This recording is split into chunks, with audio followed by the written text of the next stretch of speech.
Class 9th का chapter number first पढ़ेंगे, number system. तो यहाँ पे देखिए हम नंबर सिस्टम का पहला चैप्टर लेके आए हैं। तो देखिए ये हमारी जो सीरीज़ है, हम डेली एक वीडियो अपलोड करेंगे और आप लोग का कोशिश करेंगे कि जुलाई तक जो है वो कोर्स आप लोग का कंप्लीट हो जाए, ठीक है। और हम बहुत ही कम समय में आप लोगों को कोशिश करेंगे कि बहुत ही डिटेल में आप लोगों को पढ़ाया जाए। जो बच्चों का जैसे क्लास 9 मतलब क्लास 9th में आ गए हैं 8 से, तो वो मतलब वायरस की वजह से, लॉकडाउन की वजह से बहुत बच्चे जो है 8th में अच्छे से नहीं पढ़ पाए हैं, ठीक है। तो हम कोशिश करेंगे कि अगर कोई कॉन्सेप्ट जो है वो 8th का भी है तो वो हम उसको जो है लेके चलेंगे, 8th वाला कॉन्सेप्ट भी आपको बताएंगे, ठीक है। और हम लोग एक एक कॉन्सेप्ट जो है 9th का जो है वो एक अच्छे से डिस्कस करेंगे। तो चलिए यहाँ पे हम देखते हैं नंबर सिस्टम का पहला चैप्टर है, ये एनसीईआरटी का हमारा पहला चैप्टर है। तो आप लोग बिल्कुल नहीं घबराइए, अगर आपने 8th में नहीं पढ़ा है तो आप बिल्कुल मत घबराइए। हम अगर आप कैलकुलेशन नहीं कर पा रहे हैं तो हम आपका पूरा सहयोग करते हुए आप लोग को बताएंगे, ठीक है। तो हम ज़्यादा समय ना लेते हुए हम आगे बढ़ते हैं। तो चलिए देखिए यहाँ पे नेचुरल नंबर हम थोड़ा सा इंट्रोडक्शन दे देते हैं चैप्टर का, जैसे आप लोग थोड़ा बहुत जानते हैं। तो हमें सब बच्चों को साथ लेके चलना है। तो यहाँ पे देखिए हमें क्या दिया है, natural number. Natural number counting numbers example 1 2 3। तो देखिए नेचुरल नंबर क्या होता है, नेचुरल नंबर वो नंबर होते हैं कि जो काउंटिंग नंबर है। काउंटिंग का मतलब होता है, जैसे आपके स्कूल में काउंटिंग होती है, ठीक है, हमें काउंटिंग पढ़ाई जाती है स्टार्टिंग से 1 2 3। तो ये सारे नंबर हैं, हमें देखिए ये ध्यान रखना है कि मैंने यहाँ पे एग्जाम्पल में जीरो नहीं लिया है, तो जीरो को छोड़ के जितने भी नंबर हैं वो नेचुरल नंबर है, ठीक है। तो यहाँ पे और होल नंबर क्या है, होल का मतलब होता है देखिए पूरा। तो होल नंबर देखिए ये all natural together with zero, हमने बहुत ही छोटे में और बहुत ही अच्छे से समझाया है, ठीक है। तो देखिए 0 1 2 3 etc, ये सब क्या है, ये सारे जो है ये होल नंबर है, ठीक है। तो हमारा नेक्स्ट कॉन्सेप्ट है ये थर्ड कॉन्सेप्ट है इंटीजर्स, जो कि हम शुरुआत से पढ़ते आ रहे हैं, लेकिन फिर भी हम देखते हैं इंटीजर्स क्या है।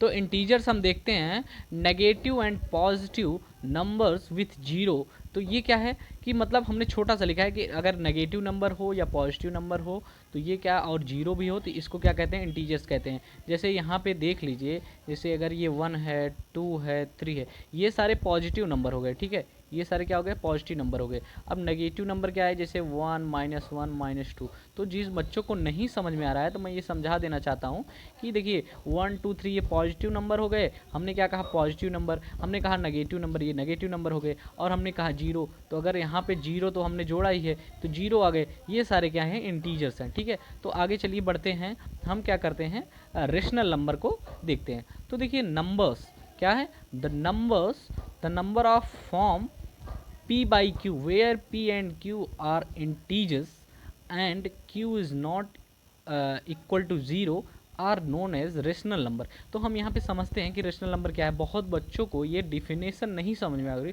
तो आप डोंट वरी, मैं आपको पूरा समझाऊंगा डिटेल में, ठीक है। तो हम रेशनल नंबर समझते हैं। रेशनल नंबर वो नंबर है कि जिसको हम p बाई क्यू के फ्रैक्शनल फॉर्म में हम उसको लिख सकें, ठीक है।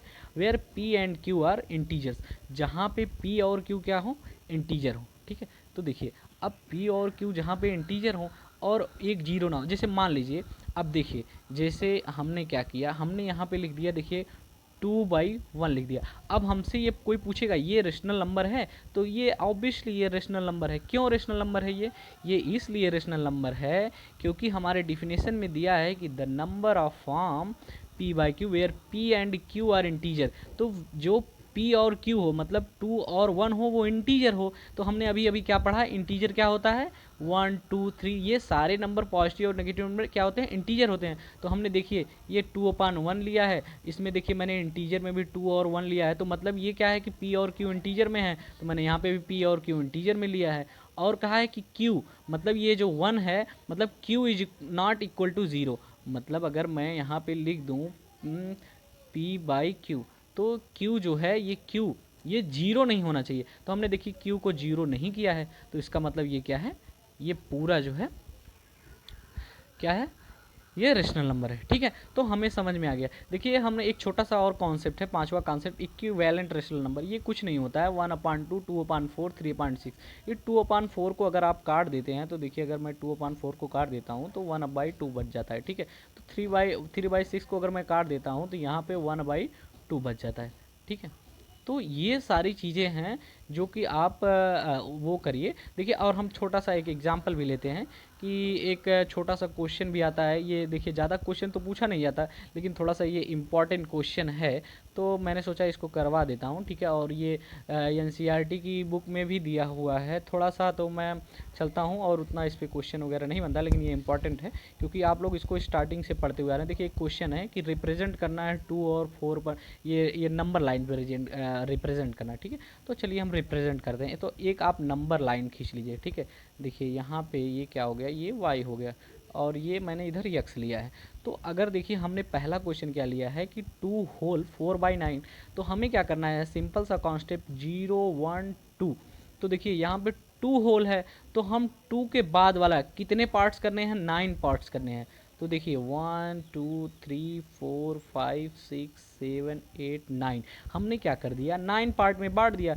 तो अब देखिए, अब ऊपर कितना है, देखिए ये 4 है, तो हमने क्या करना है, 1 2 3 4, तो क्या कर देना है, तो 4 यहाँ पे कितना आ गया, देखिए p, हमने 2 होल 4/9 को रिप्रेजेंट कर दिया। ये चीज़ समझनी होगी, ठीक है। तो मैं आपका ज़्यादा टाइम ना लेते हुए मैं आगे बढ़ता हूँ। हम क्या करेंगे कि थोड़ा सा जो है पेशेंस रखो, मतलब आपको रखना है।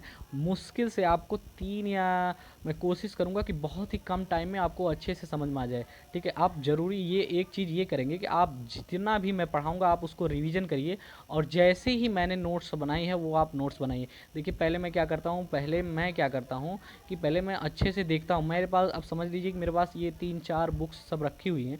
मैं इन बुक्स में से सब, जैसे RD शर्मा हो गया, RS अग्रवाल हो गया, NCERT हो गई, और ये सब सारी मतलब मैं काफ़ी बुक मैंने रखी है, 3-4 बुक रखी हैं। तो मैं वहाँ से लेके एग्जाम्पल वगैरह हर एक चीज़ देख के, ठीक है, कैसे करना है कैसे नहीं करना है वो करता हूँ, ठीक है। तो चलिए आगे बढ़ते हैं।